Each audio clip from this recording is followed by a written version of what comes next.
اعوذ باللہ من الشیطان الرجیم بسم اللہ الرحمن الرحیم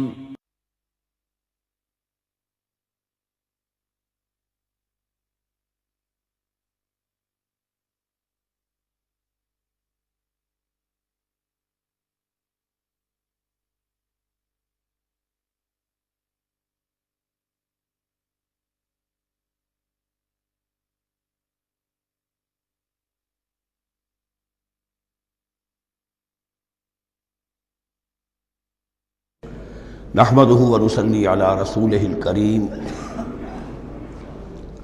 اما بعد فاعوذ بالله من الشيطان الرجيم بسم الله الرحمن الرحيم ليس البر ان تولوا وجوهكم قبل المشرق والمغرب۔ یہ آیت قرآن مجید کی اس اعتبار سے عظیم ترین آیت ہے۔ نیکی کی حقیقت کیا ہے، اس کی جڑ کیا ہے، بنیاد کیا ہے، اس کی روح کیا ہے، اس کے مظاہر کیا ہیں۔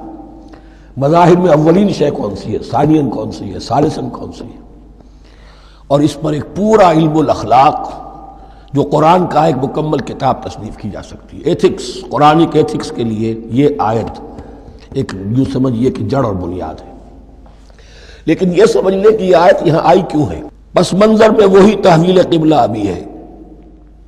تحویل قبلہ کے 4 رکوع 15، 16، 17، 18 یہ تو سالڈ ہے۔ اس سے پہلے 14ویں رکوع میں آیت تھی للہ المشرق والمغرب فأینما تولوا فثم وجہ اللہ۔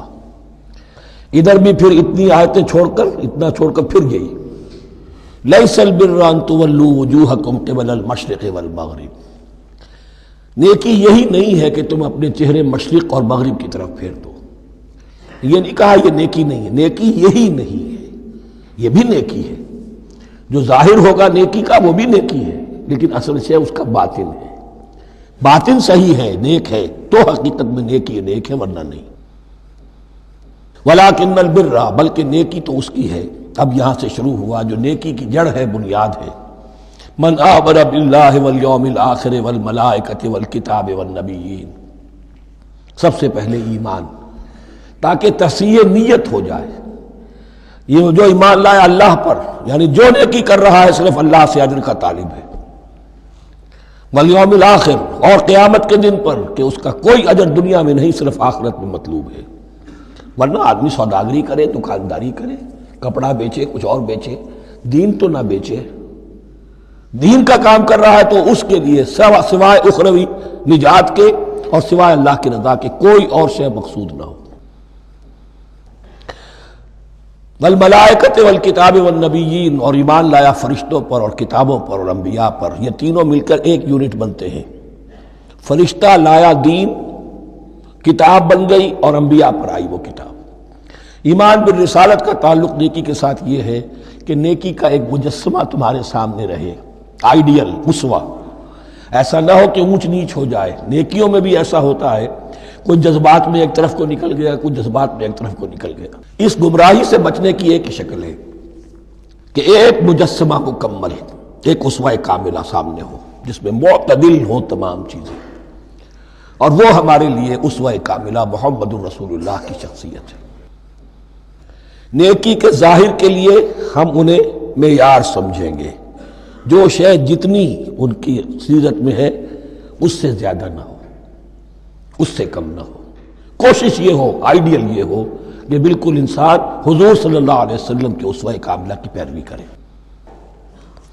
وَلَٰكِنَّ الْبِرَّ مَنْ آمَنَ بِاللَّهِ وَالْيَوْمِ الْآخِرِ وَالْمَلَائِكَةِ وَالْكِتَابِ وَالنَّبِيِّينَ وَآتَى الْمَالَ عَلَىٰ حُبِّهِ ذَوِي الْقُرْبَىٰ وَالْيَتَامَىٰ وَالْمَسَاكِينَ وَابْنَ السَّبِيلِ، اور دیا اس نے مال یا دے وہ مال اس کی محبت کے علی الرغم، علی حبہ اللہ کی طرف نہیں ہے، علی حب المال، علی الرغم مال محبوب ہے پھر بھی وہ خرچ کر رہا ہے، ذوی القربہ قرابت داروں پر، والیتامہ یتیموں پر، والمساکین محتاجوں پر، وابن السبیل مسافر پر، والسائلین اور مانگنے والوں پر، وفی الرقاب اور لوگوں کی گردنیں چھڑانے میں۔ گویا کہ نیکی کے مظہر میں اولین مظہر یہ ہے انسانی ہمدردی۔ اگر یہ نہیں ہے تو نیکی نہیں ہے۔ عبادات کے انبار لگے ہوں اور دل میں شقاوت ہو، انسان کو حاجت میں دیکھ کر دل نہ پسیجے، کسی کو تکلیف میں دیکھ کر تجوری کی طرف ہاتھ نہ بڑھے حالانکہ تجوری میں مال موجود ہو، وہ دین کی روح سے بالکل خالی ہے۔ یا آپ سورہ آل عمران میں پڑھیں گے لن تنالوا البر حتى تنفقوا مما تحبون، تم نیکی کے مقام کو پہنچ ہی نہیں سکتے جب تک کہ خرچ نہ کرو اس میں سے جو تمہیں پسند ہے۔ جس سے طبیعت گھبرا گئی، اکتا گئی، کپڑے میں جو بوسیدہ ہو گئے وہ دے دیے، حاتم طائی کی قبر کو لات مار دی، وہ نہیں، جو شے پسند ہے اگر اس میں سے نہیں دیتے تو نیکی کو پہنچ بھی نہیں سکتے، تمہیں ہوا بھی نہیں لگے گی۔ وَأَقَامَ الصَّلَاةَ وَآتَى الزَّكَاةَ، دیکھیے نماز اور زکوٰۃ اب آ رہے ہیں۔ یہ ہے حکمت دین کہ ایک ہے روح دین، وہ ہے ایمان، اور جو اس کے مظاہر ہے، مظہر اول انسانی ہمدردی،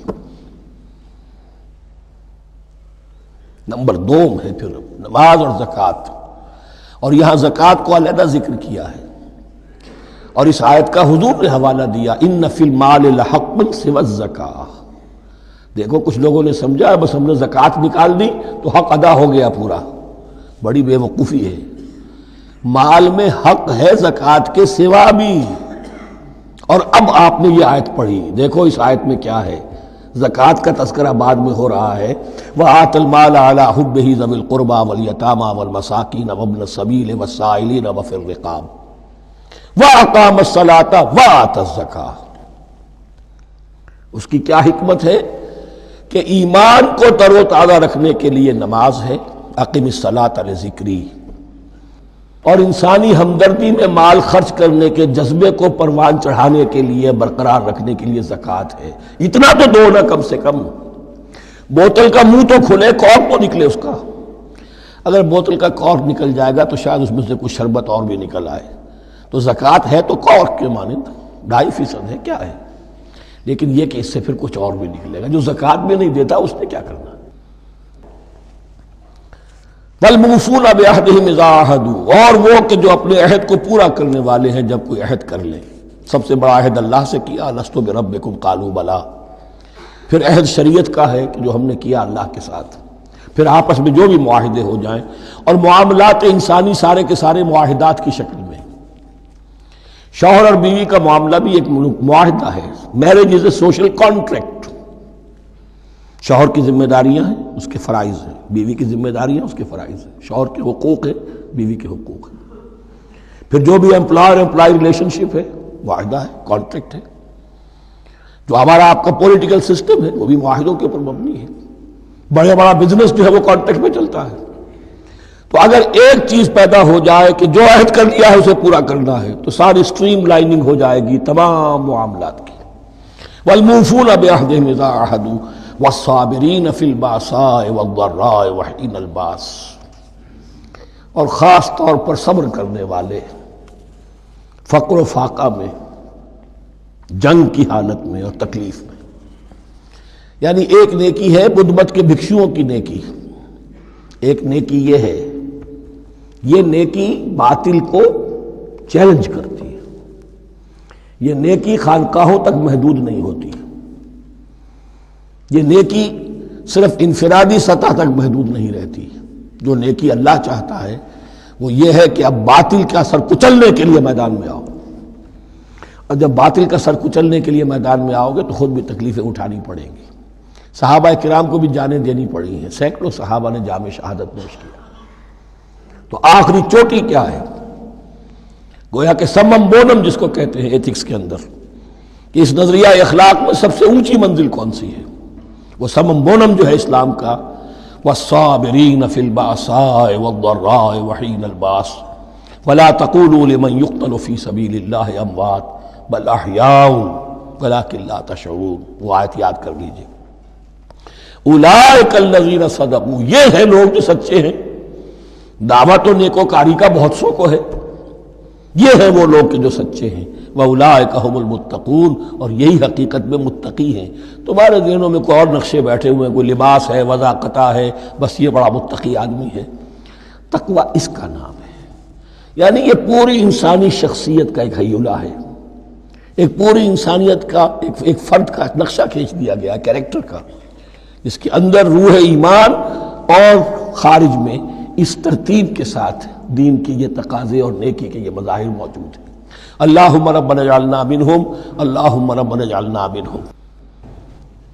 اب اس کے بعد کچھ وہی جو معاملات انسانی ہیں اس پر اب بحث، جیسا کہ میں نے کہا تھا کہ ایک لڑی ہے شریعت کی، معاملات کی۔ یہ تو بڑے بڑے پھول جو تھے آیت الآیات اور آیت البر، یا ایھا الذین آمنوا کتب علیکم القصاص فی القتلی، اہل ایمان تم پر لازم کر دیا گیا ہے مقتولوں کا بدلہ لینا۔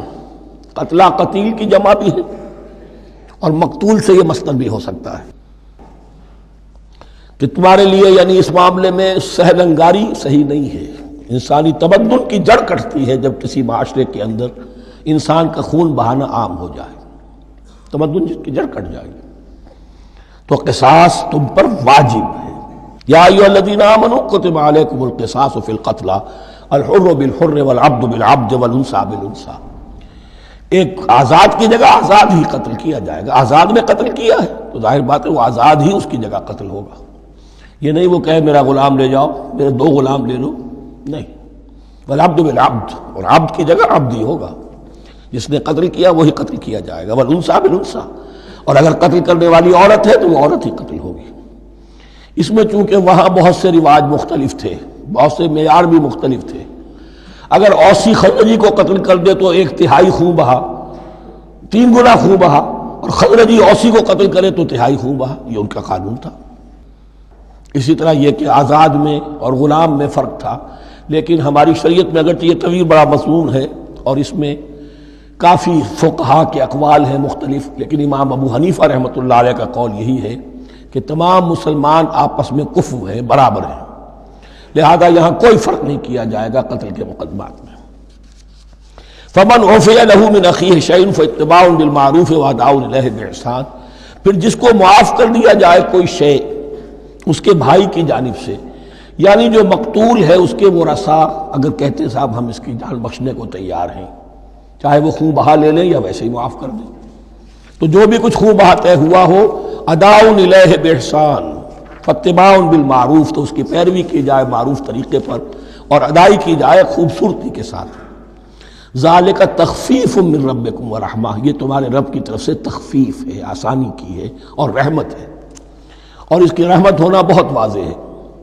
اگر یہ شکل نہ ہو تو پھر قتل در قتل کا سلسلہ جو ہے وہ جاری رہتا ہے، لیکن اگر یہ ہو گیا کہ قاتل کو لا کے سامنے کھڑا کر دیا، لو بھائی اب تمہارے ہاتھ میں اس کی جان ہے، چاہو تو یہ قتل کر دیا جائے گا، چاہو احسان کرنا چاہو بخشنا چاہو ویسے ہی بخش دو، چاہو تو خون بہا لے لو۔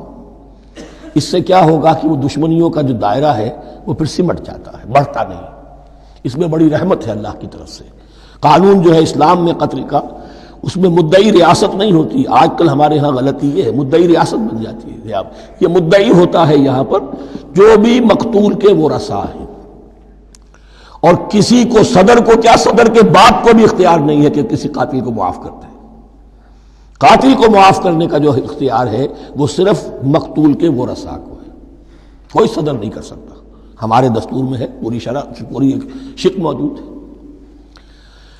فمن اعتدی بعد ذلک فلہ عذاب علیم، اور جو اس کے بعد بھی حد سے تجاوز کرے گا تو اس کے لیے دردناک اور بہت بڑا عذاب ہوگا۔ وَلَكُمْ فِي الْقِصَاصِ حَيَاةٌ يَا أُولِي الْأَلْبَابِ لَعَلَّكُمْ تَتَّقُونَ، اور اے ہوش مندو قصاص میں زندگی ہے تمہارے لیے۔ ایک روحانی تصور ہے معاف کر دینا اچھا ہے، اسلام بھی کہتا ہے ان تعفوا وتصفحوا وتغفروا فإن اللہ غفور رحیم، لیکن قتل کے مقدمات میں سہل انگاری جو ہے وہ اچھی نہیں ہے، پیروی شدت کے ساتھ ہونی چاہیے تاکہ اس سے آگے قتل کا سلسلہ بند ہو۔ وَلَكُمْ فِي الْقِصَاصِ حَيَاةٌ يَا أُولِي الْأَلْبَابِ لَعَلَّكُمْ تَتَّقُونَ، تاکہ تم بچ سکیں۔ اب کوتبہ علیکم دوبارہ آ گیا۔ یہ کوتبہ کے لفظ کو سمجھ لیجئے، جہاں بھی کوئی شے فرض کی جائے گی، لازم کی جائے گی، وہ کوتبہ ہے۔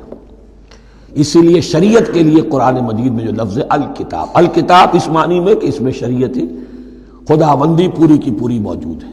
کوتبہ علیکم، کوتبہ علیکم اذا حضر احدکم الموت ان ترک خیرا الوصیۃ للوالدین والاقربین بالمعروف، تم پر واجب کر دیا گیا، فرض کر دیا گیا، جب تم میں سے کسی کی موت کا وقت آ جائے اگر وہ کوئی خیر مال چھوڑ رہا ہو، دولت چھوڑ رہا ہو، تو اس کے لیے فرض کر دیا گیا وصیت کرنا اپنے والدین کے حق میں اور رشتہ داروں کے حق میں انصاف کے ساتھ۔ ابھی چونکہ قانون وراثت نازل نہیں ہوا تھا، یہ ابتدائی قدم اٹھایا گیا۔ وہاں ہوتا یہ تھا جو آج بھی ہندوؤں میں ہوتا ہے، جو مر گیا اس کی ساری جائیداد کا مالک جو ہے بڑا بیٹا ہو، چھوٹے بیٹے بھی نہیں، نہ بیٹیاں نہ بیوی، کچھ نہیں، تو سارا کا سارا مال جو ہڑپ کر جاتے تھے، کسی کو کچھ نہیں۔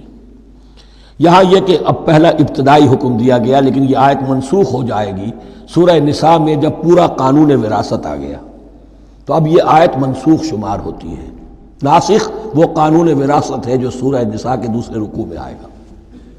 البتہ اس کے ایک حصے کو حضور نے باقی رکھا ہے، وہ گویا کہ سنت نے اس کے ایک جز کو برقرار رکھا ہے، اور وہ جز یہ ہے کہ مرنے والا 1/3 اپنے مال کے لیے وصیت کر سکتا ہے کسی کے لیے، 1/3 سے زیادہ نہیں، اور وارث کے لیے وصیت نہیں ہوگی، جس کی وراثت میں حق مقرر ہو چکا ہے اس کے لیے وصیت نہیں ہوگی، وہ غیر وارث کے لیے وصیت ہوگی، کسی دینی ادارے کو دینا چاہے، کسی اور کو دینا چاہے، یتیم کو، بیوہ کو، یتیم خانے کو، ٹھیک ہے، 1/3، 2/3 میں قانون وراثت کی تنفیذ ہوگی لازماً۔ تو اس آیت کا صرف اتنا حصہ باقی رکھا ہے حضور نے صلی اللہ علیہ وسلم۔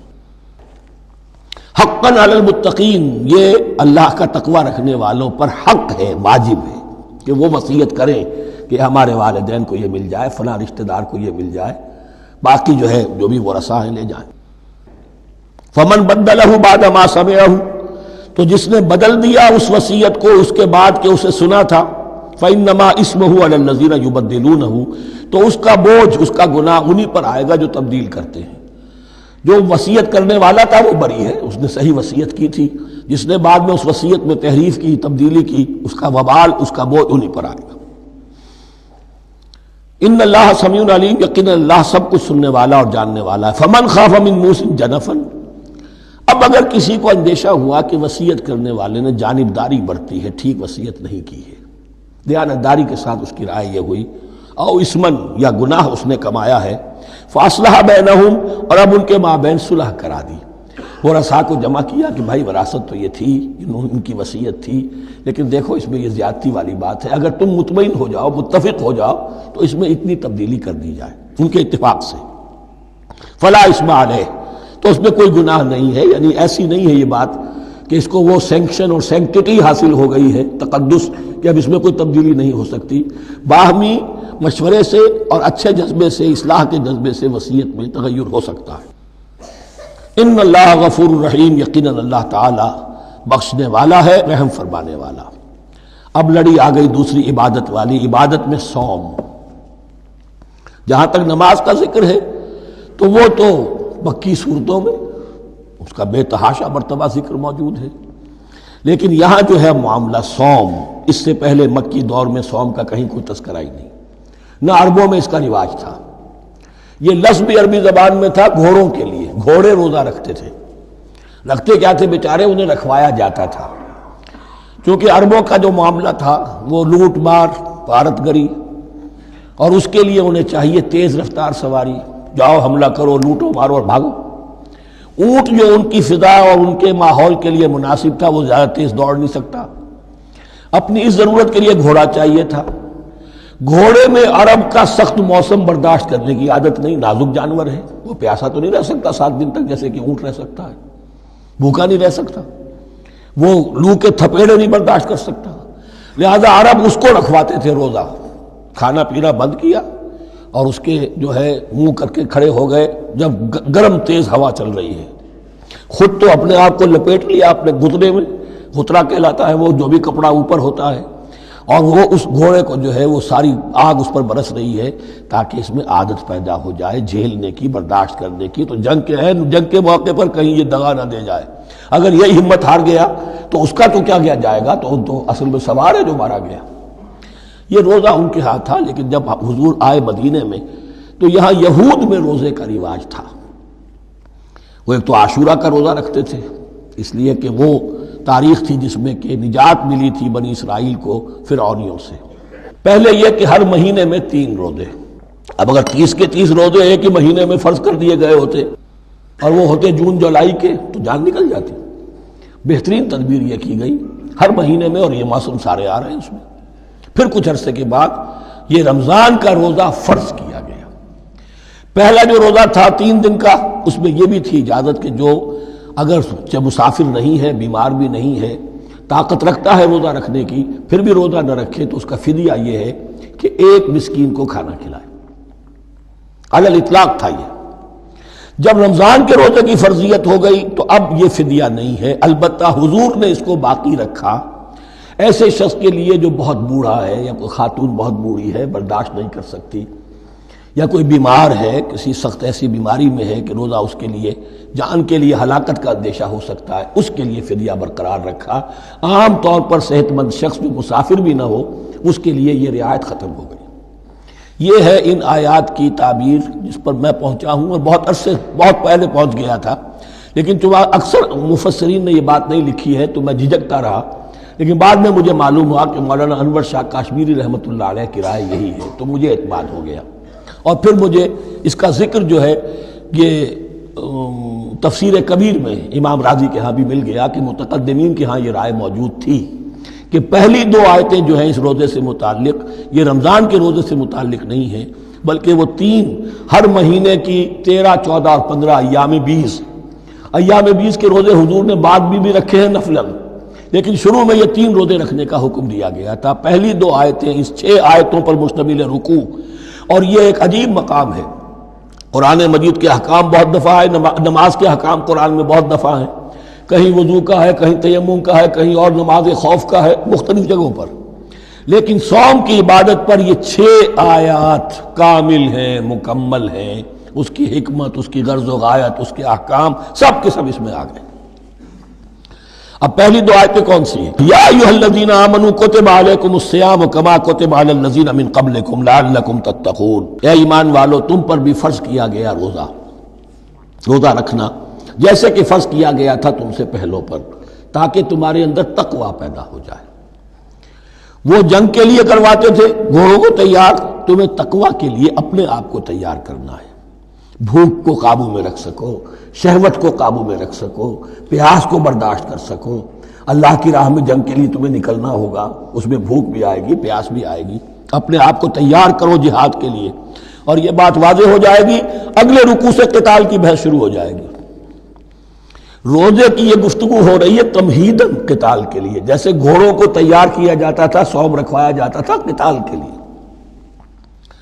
ایام معدودات، گنتی کے چند دن ہیں، یہ گویا کہ ثبوت ہے اس کا کہ یہ 2-3 دن سے زیادہ، معدود جو ہے وہ عربی زبان میں 9 سے زیادہ نہیں ہو سکتا۔ معدودہ جب آئے گا، ایام معدودات، یہ جمع جو ہے جمع قلت کہلاتی ہے۔ معدودات، معدودہ بڑی سے بڑی رقم ہو سکتی ہے، لیکن معدودات جمع قلت ہے۔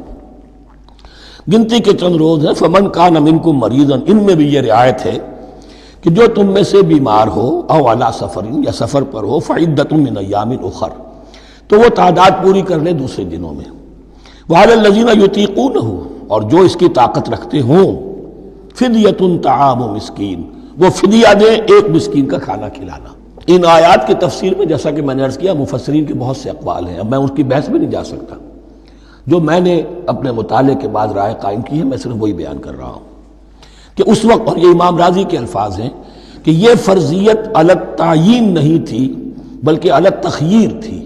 فرض تو ہے روزہ، لیکن اس کا بدل بھی دیا جا رہا ہے، اگر تم نہیں رکھنا چاہتے تو تم 1 مسکین کو کھانا کھلا دو۔ تو گویا کہ تدریجاً انہیں لانا تھا، چونکہ اس بات کے وہ پہلے سے عادی نہیں تھے۔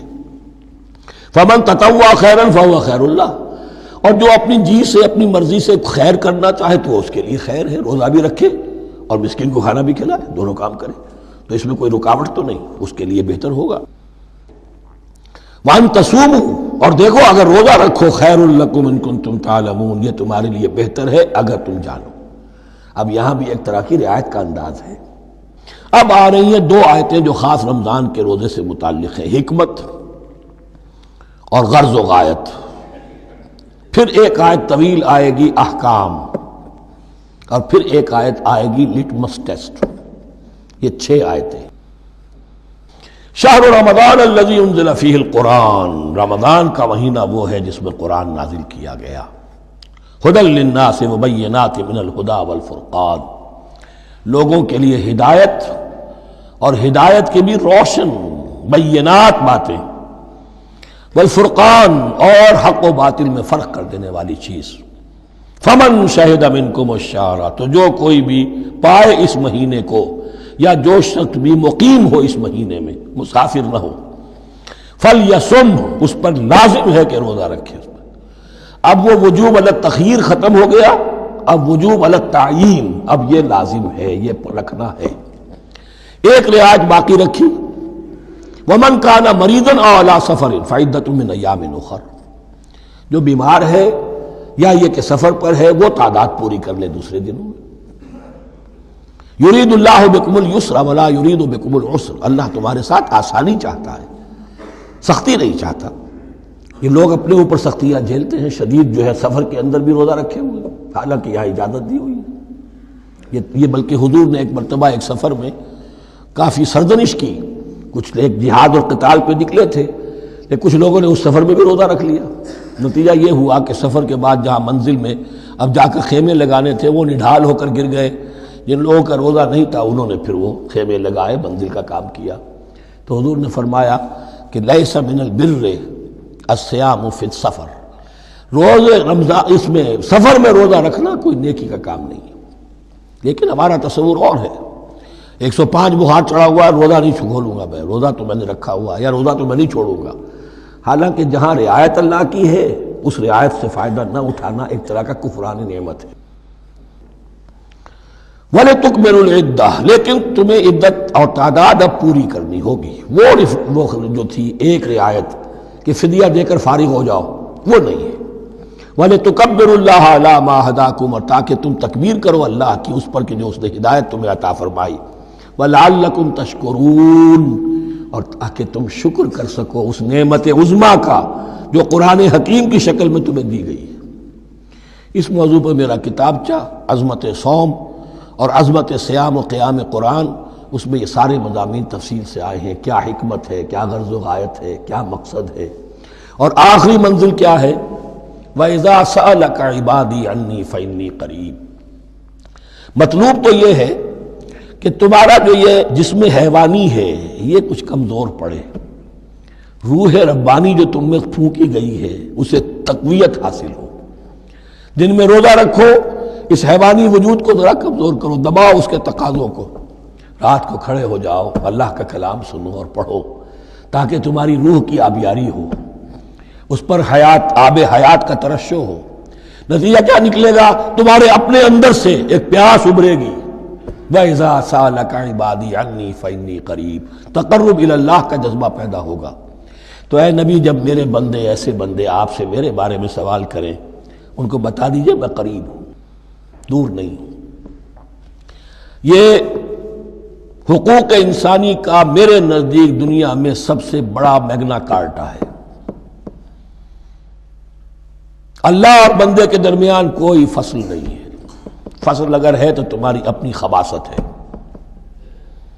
اگر تمہاری نیت میں فساد ہے، حرام خوری تو کرنی ہی کرنی ہے، تو اب کس منہ سے اللہ سے دعا کرو گے؟ پھر جاؤ گے کسی پیر کے پاس، آپ دعا کر دیجئے، یہ نذرانہ حاضر ہے؟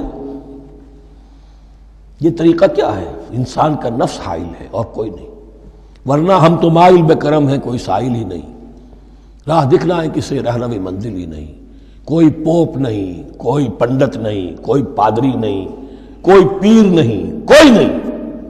جب چاہو اللہ سے ہم کلام ہو جاؤ، اس سے بڑا حق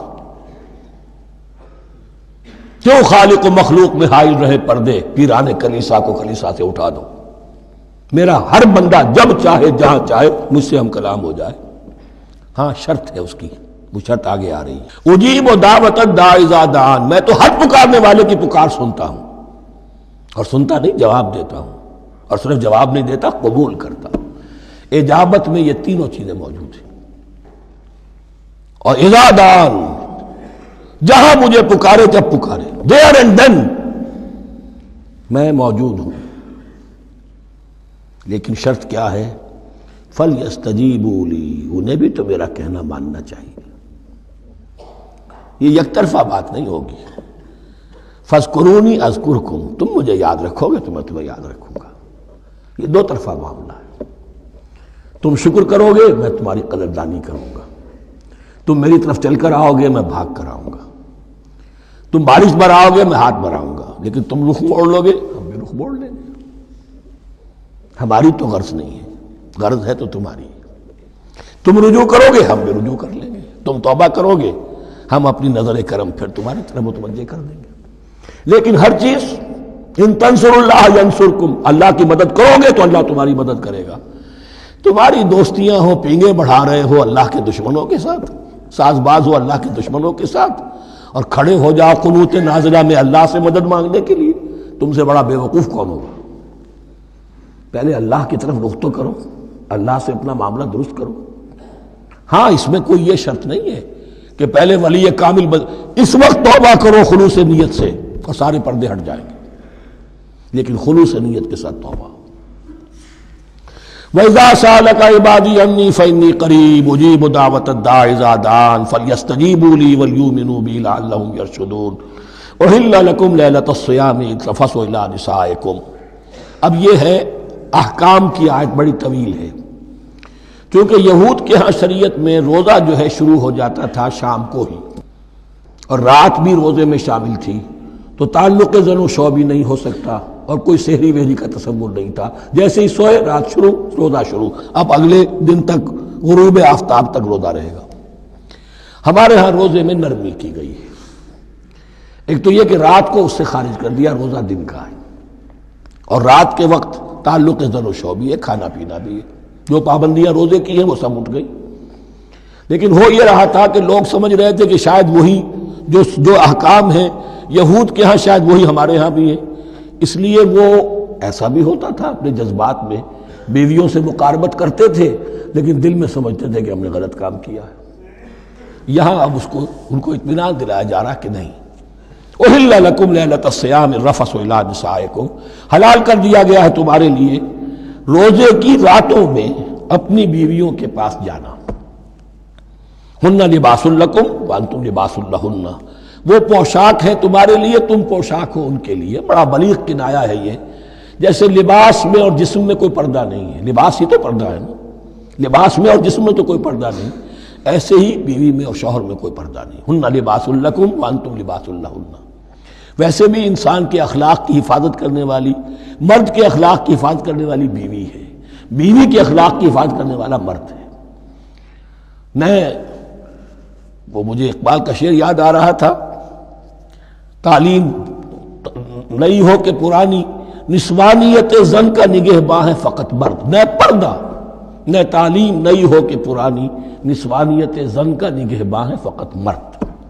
بہرحال ایک دونوں کے لیے وہ ایک ضرورت بھی ہے، ان کی پردہ پوشی بھی کرتے ہیں ایک دوسرے کی، اور اس طریقے سے لباس کی جو ہے اس میں کنایا کیا گیا۔ علم اللہ انکم کنتم تختانون انفسکم، اللہ کے علم میں ہے کہ تم اپنے آپ کے ساتھ خیانت کر رہے تھے، ایک کام کر رہے تھے جو گناہ نہیں ہے، لیکن تم سمجھتے تھے گناہ ہے، تو اپنے آپ سے خیانت ہو گئی کہ نہیں؟ اصلاً وہ گناہ نہیں تھا لیکن تمہارے علم میں نہیں تھا، لیکن تم یہ سمجھتے ہوئے بھی کہ یہ ممنوع ہے اس کا ارتکاب کر رہے تھے۔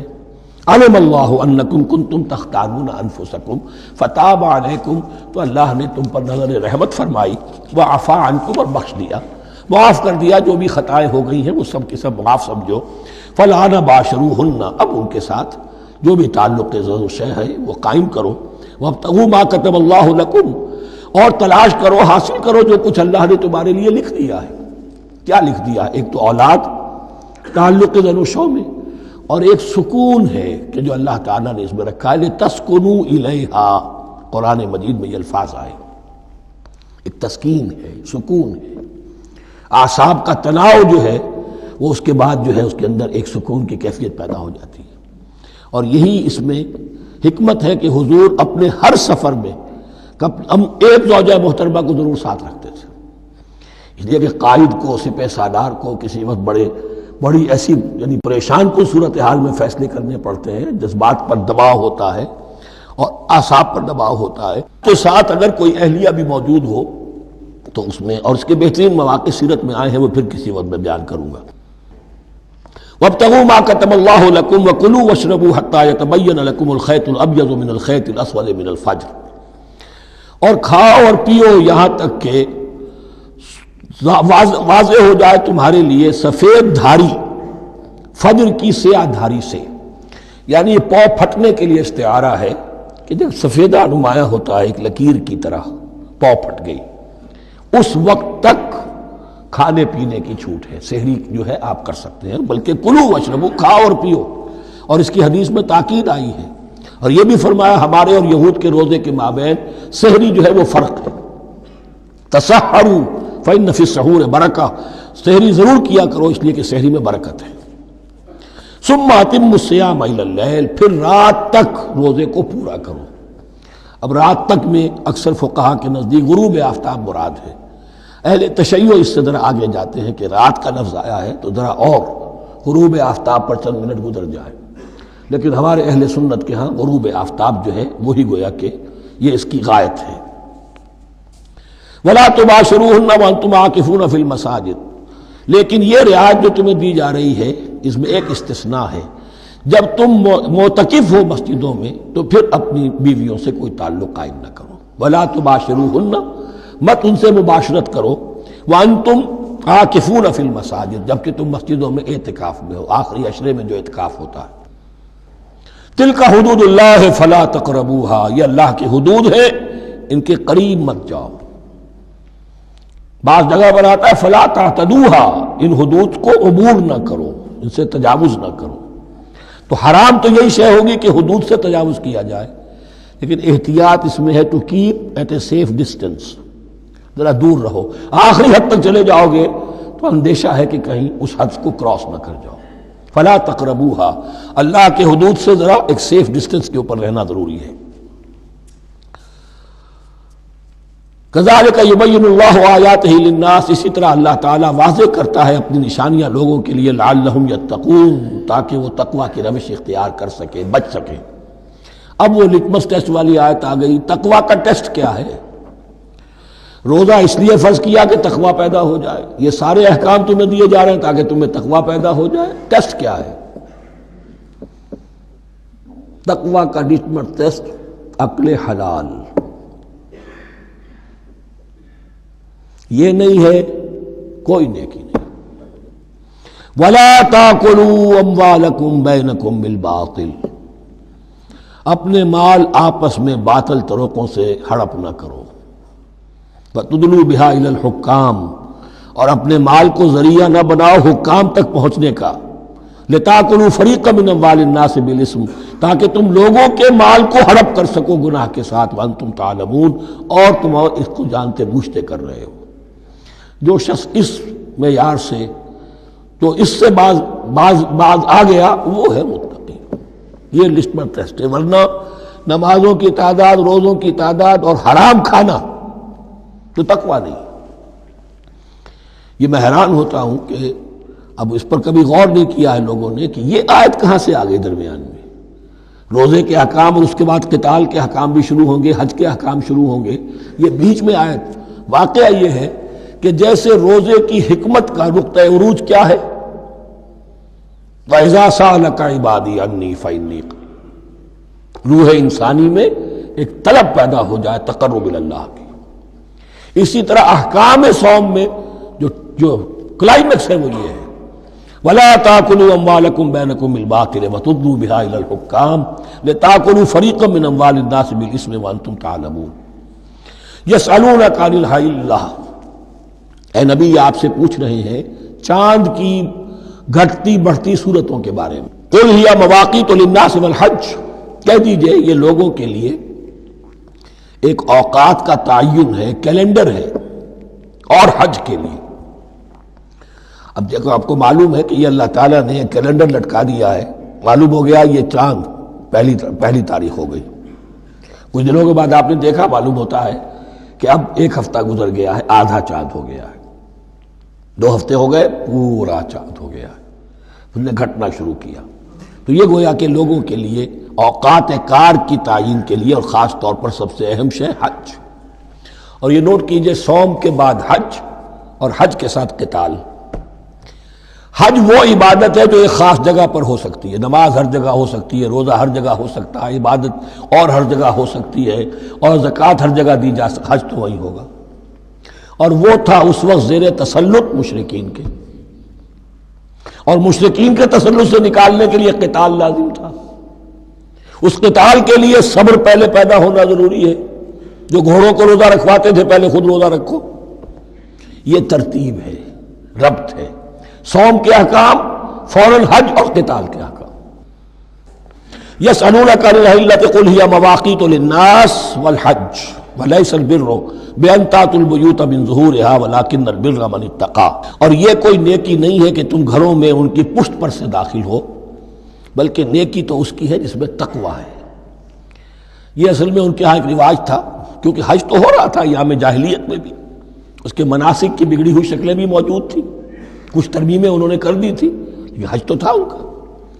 وہ یہ کرتے تھے جب گھر سے مکے سے نکل گئے احرام باندھ کر، اب اگر کسی ضرورت سے گھر واپس جانا پڑ گیا تو سمجھتے تھے کہ احرام باندھ کر نکل آئے ہیں، اب دروازے سے تو نہیں جا سکتے، گھسیں گے کہیں پیچھے سے کہیں اوپر سے پھاند کر دیوار آئیں گے، اور اسے سمجھتے تھے بڑا تقویٰ ہے۔ یہ فرمایا یہ کوئی نیکی کی بات نہیں، یہ سرے سے نیکی نہیں۔ ولیس البر، یہ ہرگز نیکی نہیں ہے ان تأتوا البیوت من ظہورها کہ تم ان کے گھروں میں داخل ہو ان کے پچھواڑے سے، ولکن البر من اتقی۔ اب یہاں اس پوری آیت کو ذہن میں رکھ لیجئے، آیت البر کے آخر میں لفظ تھا اولئک هم المتقون ولکن البر من اتقی۔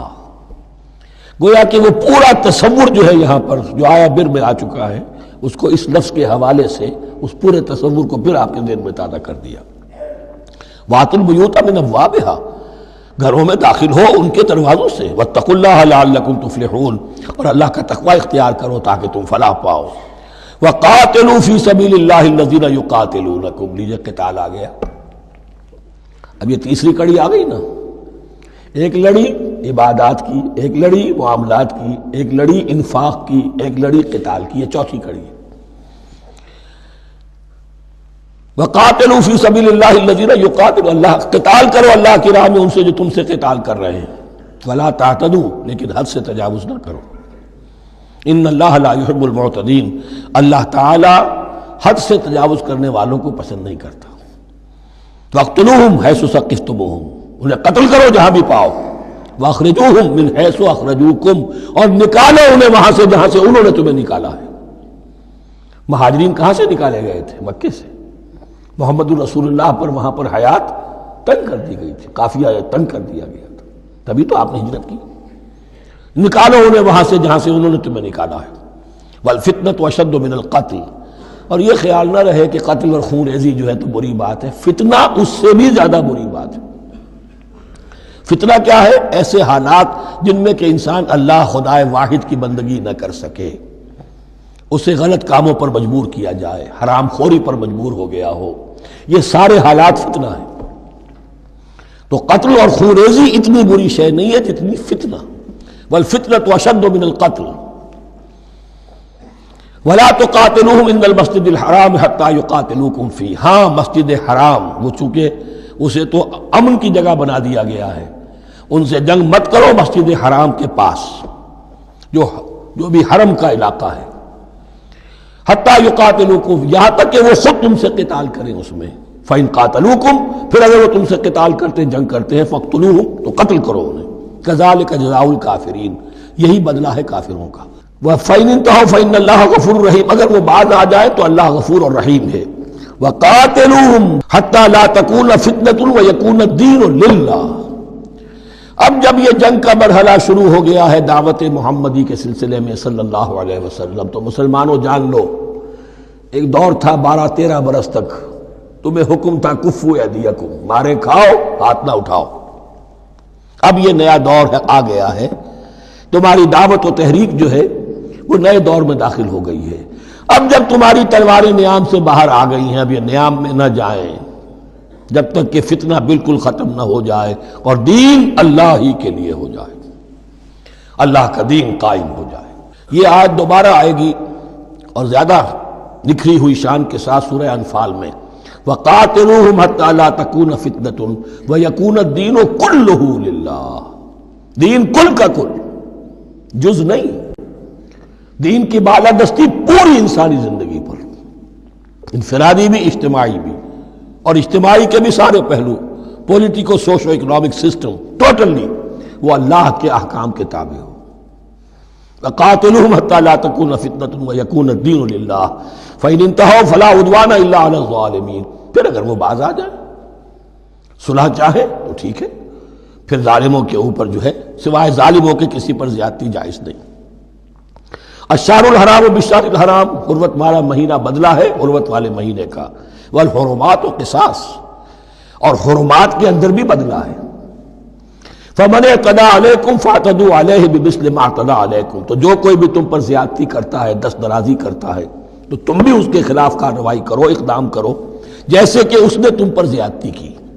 واتقوا اللہ، اور اللہ کا تقوی اختیار کرو. واعلموا ان اللہ مع المتقین، اور یہ جان لو کہ اللہ ساتھ ہے متقیوں کے، یعنی اللہ کی تائید، نصرت، اس کی مدد آئے گی اہل تقوی کے. اب دیکھیے وہ تیسری کڑی یہاں بہت چھوٹی سی آئی ہے، قتال کی ذرا زیادہ بڑی کڑی آ گئی ہے اور یہ چھوٹی سی کڑی آ رہی ہے. قتال کے لیے لازم ہے انفاق بھی. جنگ کیسے ہوگی اگر فوج کے لیے ساز و سامان نہ ہو، رسد کا اہتمام نہ ہو، ہتھیار نہ ہو، سواریاں نہ ہو، کیسے ہوگی جنگ؟ وَأَنفِقُوا فِي سَبِيلِ اللَّهِ وَلَا تُلْقُوا بِأَيْدِيكُمْ إِلَى التَّهْلُكَةِ، خرچ کرو اللہ کی راہ میں اور مت ڈالو اپنے آپ کو اپنے ہاتھوں ہلاکت میں.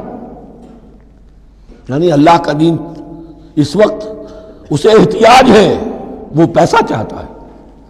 جیسے حضور نے تبوک کے موقع پر عام اپیل کی اور آپ اپنے مال کو لے کر بیٹھے ہوئے ہیں، تو گویا کہ آپ نے اپنے آپ کو ہلاکت میں خود ڈال دیا. یہ انفاق ہے، جہاد بالمال. وَأَنفِقُوا فِي سَبِيلِ اللَّهِ وَلَا تُلْقُوا بِأَيْدِيكُمْ إِلَى التَّهْلُكَةِ وَأَحْسِنُوا إِنَّ اللَّهَ يُحِبُّ الْمُحْسِنِينَ، اور احسان کی روش اختیار کرو. دین کے اندر بھی خوبصورتی پیدا کرو، دین میں بہتر سے بہتر مقام حاصل کرنے کی کوشش کرو. ہمارا معاملہ کیا، دنیا میں آگے سے آگے اور دین میں پیچھے سے پیچھے. دین میں یہ دیکھیں گے اس سے کم پر گزارا ہو سکتا ہو، کوئی اور شے ہو کہ جس میں اس سے کم سے بھی بات پوری ہو جائے، دین میں یہ ہوگا. اور دنیا میں آگے سے آگے ہے جستجو کہ خوب سے ہے خوب تر کہاں. تو اگر یہ جستجو دنیا میں ہے، اس سے بڑھ کر دین میں ہونی چاہیے. فاستبقوا الخیرات، نیکیوں میں ایک دوسرے پر بازی لے جانے کی کوشش کرو. وَأَنفِقُوا فِي سَبِيلِ اللَّهِ وَلَا تُلْقُوا بِأَيْدِيكُمْ إِلَى التَّهْلُكَةِ وَأَحْسِنُوا، اور احسان کی روش اختیار کرو. ان اللہ یحب المحسنین، یقیناً اللہ تعالی محسنین کو، ان لوگوں کو کہ جو درجہ احسان پر فائز ہو جائے، محبت کرتا ہے، انہیں پسند کرتا ہے. یہ حدیث جبرائیل اگر ذہن میں ہو تو 3 درجے ہیں، جیسے میں نے آج بتایا آپ کو. وَنَحْنُ لَهُ مُسْلِمُونَ وَنَحْنُ لَهُ عَابِدُونَ وَنَحْنُ لَهُ مُخْلِصُونَ. 3 درجے دوسرے ہیں، اسلام، ایمان، احسان. اخبرنی عن الاسلام، اخبرنی عن الایمان، اخبرنی عن الاحسان. احسان کیا ہے؟ ان تعبد اللہ کانک تراہ فإن لم تکن تراہ فإنہ یراک. یہ سارے کام جو دین کے لیے کیے جا رہے ہوں، عبادت ہے، جہاد ہے، قتال ہے، ایسی کیفیت میں، ایسے اخلاص کے ساتھ، گویا کہ تم اپنی آنکھوں سے اللہ کو دیکھ رہے ہو. اور اگر تم اللہ کو نہیں دیکھ رہے تو کم سے کم یہ کیفیت تو تمہاری ہو جائے کہ تمہیں مستحضر رہے کہ اللہ تمہیں دیکھ رہا ہے. یہ احسان ہے. وَأَحْسِنُوا، عام طور پر اس کا ترجمہ اس انداز میں نہیں کیا گیا ہے، اس کو اچھی طرح سمجھ لیجئے. ویسے یہ مضمون کھل کر آئے گا سورہ مائدہ میں. ان اللہ یحب المحسنین، یقیناً اللہ تعالیٰ محسنین کو پسند کرتا ہے. وَأَتِمُّوا الْحَجَّ وَالْعُمْرَةَ لِلَّهِ، اور حج اور عمرہ مکمل کرو اللہ کے لیے. جو عمرے کے لیے احرام تو باندھ لیا جائے گا مدینے سے 7 میل باہر نکل کر ہی. حج مکمل تو ہوگا جب طواف بھی ہوگا، وقوف عرفہ بھی ہوگا، سارے اس کے جو بھی مناسک ادا کیے جائیں گے. لیکن یہ کہ جو شخص بھی نیت کر لے حج کی یا عمرے کی تو پھر اسے مناسب کو مکمل کرنا چاہیے، کوئی کمی نہ رہے. فَإِنْ أُحْصِرْتُمْ، اگر تمہیں گھیر لیا جائے، روک دیا جائے، جیسے کہ سن 6 میں ہو گیا، صلح حدیبیہ کرنی پڑی، مشرکین مکہ اڑ گئے، نہیں داخل ہونے دیں گے. اگر تمہارا گھراؤ ہو جائے فمستیسر من الہدی، تو جو بھی تم قربانی پیش کر سکو پیش کر دو۔ یہ دم احصار کہلاتا ہے کہ چونکہ اب ہم آگے نہیں جا سکتے، یہی ہمیں احرام کھولنا پڑ رہا ہے، تو دم احصار، یہ خون، یہ جو جانور اللہ کے نام پر ہم دے رہے ہیں، یہ اس کی ایک طرح کا کفارہ ہے۔ وَلَا تَحْلِقُوا رُؤُوسَكُمْ حَتَّى يَبْلُغَ الْهَدْيُ مَحِلَّهُ، اور اپنے سر اس وقت تک نہ مونڈو جب تک کہ وہ ہدی کا جانور جو ہے وہ محل تک، یعنی جو بیت الماء جہاں پر جا کر ذبح ہونا ہے وہاں پہنچ نہ جائے۔ جانور تو آپ نے بھیج دیے اور وہ رکاوٹ نہیں ڈالیں گے، اس لیے کہ ان کا گوشت تو ان کو کھانے کو ملے گا، لہذا جانور، لیکن یہ اندازہ کر لو کہ اب اتنا وقت گزر گیا ہے کہ وہ ہدی قربانی کا جانور جو ہے وہ پہنچ گیا ہوگا، ہدیم بالغ الکعبہ، وہ وہاں پر اس کی اپنے مقام پر پہنچ گیا۔ فمن کان منکم مریضا او بہ اذی من راسہ، تو جو کوئی بھی تم میں سے ہو بیمار یا اس کے سر میں کوئی تکلیف ہو، کوئی زخم ہو، اور اس کی وجہ سے یہ ہے کہ وہ حجامت کرانی ضروری ہو جائے، بال کاٹنے ضروری ہو جائے، ففدیۃ من صیام او صدقۃ او نسک، تو پھر فدیہ دینا پڑے گا۔ اگر اس ہدی کے جانور کے کعبے تک پہنچنے سے پہلے تمہیں اپنے بال کاٹنے پڑے، حجامت کرانی پڑی، تو فدیہ ہوگا۔ یہ جو ہے دم جنایت کہلاتا ہے، یعنی ایک جو کمی رہ گئی ہے اس کی تلافی کے لیے۔ وہ سیام بھی ہے، روزے 3 دن کے، او صدقۃ او نسک، یا پھر یہ ہے کہ کوئی قربانی ہے، ایک جانور قربان کیا جائے، دم جنایت اس کو کہتے ہیں، یا صدقہ کیا جائے، 6 افراد کو کھانا کھلایا جائے۔ فَإِذَا أَمِنْتُمْ، پھر جب تمہیں امن حاصل ہو اور تم سیدھے جا سکتے ہو، بیت اللہ پہنچ سکتے ہو، فَمَنْ تَمَتَّعَ بِالْعُمْرَةِ إِلَى الْحَجِّ فَمَا اسْتَيْسَرَ مِنَ الْهَدْيِ، تو جو کوئی بھی فائدہ اٹھائے عمرے سے حج سے قبل، فَمَا اسْتَيْسَرَ مِنَ الْهَدْيِ، تو وہ ایک اور قربانی پیش کرے جو بھی اسے میسر ہو۔ اب یہ سمجھ لیجئے کہ حضور کی بعثت سے پہلے عرب میں رواج یہ تھا کہ ایک سفر میں حج بھی کرنا، عمرہ بھی کرنا ان کے نزدیک حرام تھا، یہ توہین تھی کعبے کی۔ حج کے لیے 3 مہینے، شوال، ذوالقعدہ، ذی الحج، اور رجب کا مہینہ ان کے ہاں طے تھا عمرے کے لیے۔ عمرے کے لیے علیحدہ سفر کرو، اس کے لیے علیحدہ سفر کرو۔ لیکن شریعت محمدی میں جو آسانیاں کی گئی ہیں وہ یہ ہیں کہ ایک شخص، چونکہ اس ملت کو پھیلنا تھا بہت طویل علاقے پر، لوگوں کے لیے سفر آسان تو نہیں تھا، تو آپ ایسا کر سکتے ہیں کہ آپ جائیں اور عمرہ بھی کر لیں، حج بھی کر لیں۔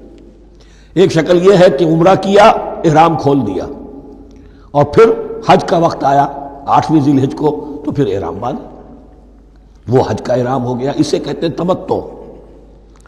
ایک یہ ہے کہ حج کے لیے احرام باندھا تھا، جاتے ہی عمرہ بھی کر لیا لیکن احرام کھولا نہیں، اسی احرام میں جاری رکھ کر اسے، اور اسی میں حج بھی کر لیا، یہ قران کہلاتا ہے، جمع کر دیا ایک ہی احرام میں عمرے کو بھی اور حج کو بھی۔ ایک افراد کہلاتا ہے، بس ایک کے لیے صرف حج کا معاملہ شروع سے۔